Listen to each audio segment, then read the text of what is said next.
ఓం శ్రీ సాయిరా. అందరికీ నమస్కారం. Welcome back to Shri Sainatha kitchens. ఈరోజు నేను ఒక మంచి చక్కని రెసిపీ చేసి చూపించబోతున్నాను. అది ఆలూ బోండా అండి. పిల్లలు చక్కగా ఎంతో ఇష్టంగా తినేస్తారు. ఇలా టమాటా సాస్తో పెట్టేస్తే చక్కగా తినేస్తారు. ఈ రెసిపీ కోసం నేను ఇలా బంగాళదుంపలు చక్కగా ఉడికించి పెట్టుకొని ఉప్పు పసుపు వేసి ఉడికించి పెట్టుకొని ఇలా స్మాష్ చేసుకోవాలి. ఇలా స్మాష్ చేసుకున్న తర్వాత ఇలా మొత్తం ఇలా స్మాష్ చేసేసుకోవాలి.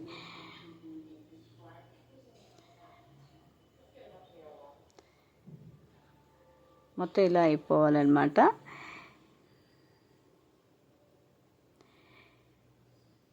ఇలా అయిపోయిన తర్వాత ఇందులో సన్నంగా తరిగి పెట్టుకున్న ఆనియన్స్, అలాగే కొత్తిమీర, ఒక 2 పచ్చిమిరపకాయ ముక్కలు వేసేసుకోవాలి.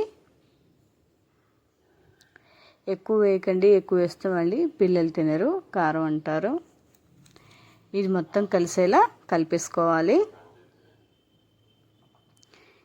ఇందులోని కొంచెం సాల్ట్ వేసుకోండి. ఈ మాత్రం అయితే సరిపోతుంది. ఎందుకంటే ఆల్రెడీ ముక్కలు ఉడికించినప్పుడు, బంగాళదుంప ముక్కలు ఉడికించినప్పుడు సాల్ట్ వేసాం కనుక ఇలా కలుపుకున్నప్పుడు కొంచెం వేసుకుంటే సరిపోతుంది. ఇలా మొత్తం కలిపేసుకొని పక్కన పెట్టేసుకోవాలి.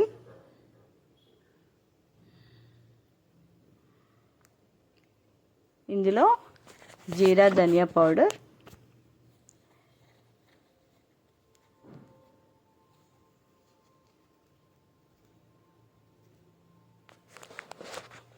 మొత్తం పిండంతా కలిసేటట్టు కలుపుకోవాలి.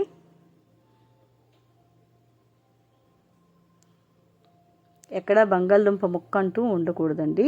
ఉంటే మళ్ళీ అది ఉండ చుట్టినప్పుడు సరిగ్గా రాదు. కలిపేసుకొని పక్కన పెట్టేసుకోవాలి. ఇప్పుడు ఒక బౌల్ తీసుకొని అందులో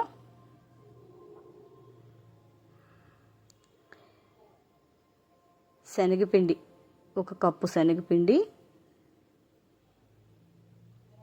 అలాగే ఒక 2 టేబుల్ స్పూన్లు కార్న్ఫ్లవర్, అలాగే ఒక 2 టేబుల్ స్పూన్లు మైదా వేసుకొని బాగా కలుపుకోవాలి. కొంచెం ఉప్పు, కొంచెం ఒక చిన్న చెంచా కన్నా ఇంకా తక్కువ వంట సోడా వేసుకోవాలి. ఇదైతే సరిపోతుంది.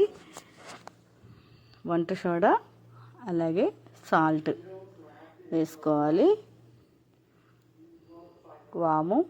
వాము ఇలా నలిపేసి వేసేయాలి.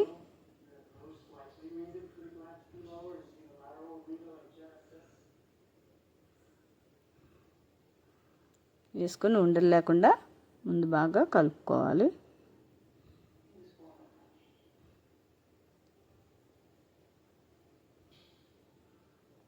కొంచెం సాల్ట్ అయితే సరిపోతుందండి, ఎక్కువ అక్కర్లేదు. కొంచెం కారం కూడా వేసుకోవాలి. ఒక 1/2 టీ స్పూన్ కన్నా ఇంకా తక్కువ, కొంచెం కలర్ వస్తుంది అంతేను. ఆ పైన తొక్క కూడా కొంచెం టేస్ట్గా ఉంటే తినేస్తారు కదండి, అందుకని వేసుకొని వాటర్ వేసుకొని ఉండలు లేకుండా బాగా కలిపి పెట్టుకోవాలి. ఈ ప్యాటర్న్లో కలిపితే సరిపోతుంది. కొంచెం గట్టిగా అనిపిస్తే కొంచెం వాటర్ వేసుకోండి. పలుచగా అయితే మాత్రం వద్దు.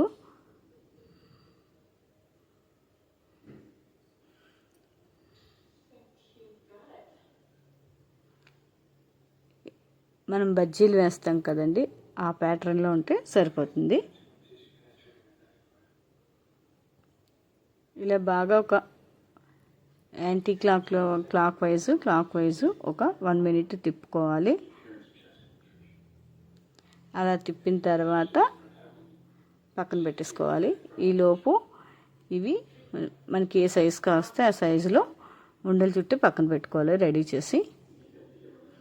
నేనైతే పిల్లలకి కదని చిన్న సైజే చేశానండి. ఇవి వేగి పొంగేసరికి కొంచెం పెద్దవే వస్తాయి, మనకి బూరిలా కనబడతాయి. సోడా గుండె వేసాం కనుక రౌండ్గా వస్తాయండి. ఎక్కువ అయితే వేసుకోకండి, నూనె లాగేస్తుంది, మళ్ళీ పిల్లలు తినరు.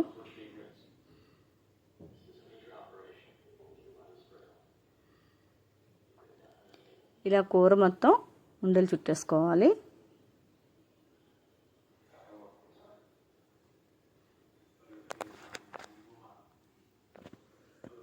ఈలోపు స్టవ్ వెలిగించి పాన్ పెట్టుకొని ఆయిల్ వేసి హీట్ అయ్యిందో లేదో చూసుకోవాలి. చూసుకున్న తర్వాత మనం ముందుగా రెడీ చేసి పెట్టుకున్న ఆ శనగపిండి మిశ్రమంలో ఈ కూర ఉండలు వేసి ఆయిల్లో వేసుకోవాలి, డీప్ ఫ్రై చేసుకోవాలి.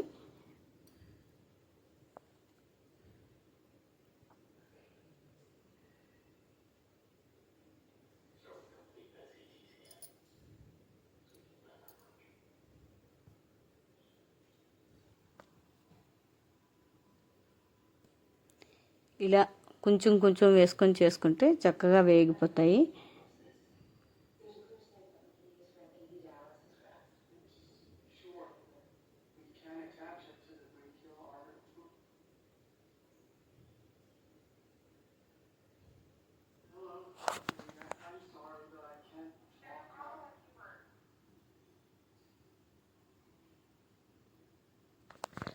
ఇవి మంచి కలర్ వచ్చేదాకా వేయించుకోవాలి. ఒక పక్క వేగిపోయాక ఇంకో పక్కకి తిప్పుకోవాలి.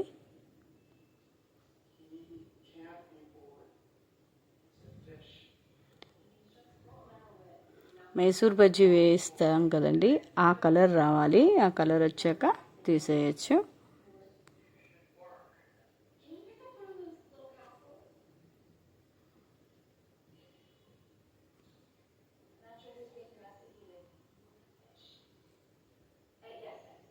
ఈ కలర్ రావాలి. ఇగోండి, ఈ కలర్ వస్తే సరిపోతుంది, తీసేయచ్చు. ఇంకా చూసారా, మంచి కలర్ వచ్చింది. ఈ కలర్ వచ్చిన దాకా వేయించుకుంటే చూడటానికి బాగుంటుంది, పిల్లలు అట్రాక్ట్గా తినేస్తారు.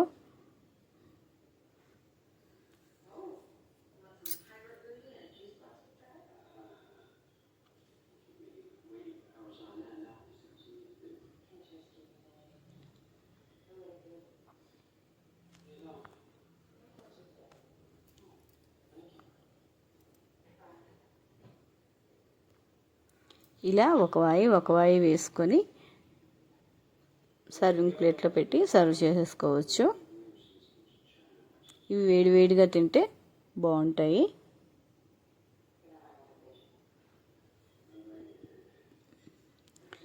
ఇలా నున్నగా రావాలి అంటే కొంచెం సోడా గుండు వేసుకుంటే సరిపోతుంది. కొన్ని వాటికి కాళ్ళు చేతులు వస్తూ ఉంటాయి.